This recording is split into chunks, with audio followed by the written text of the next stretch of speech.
আসসালামু আলাইকুম, আমার নাম সেলিম উদ্দিন। আমার বাড়ি জোয়াজিপাড়া, চিটাগঞ্জ। আমার ঘর গান পুরোপুরি ভেঙে গেছিল। তা গা মানে কোনো কুদুস নেই।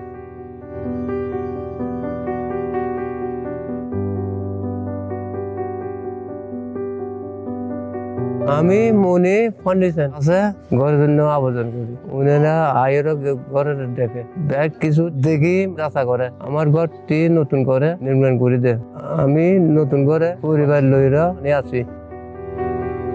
আমার ঘর যারা সাহায্য করছে তাদের জন্য দোয়া করে মনে ফোন ধন্যবাদ জানাই।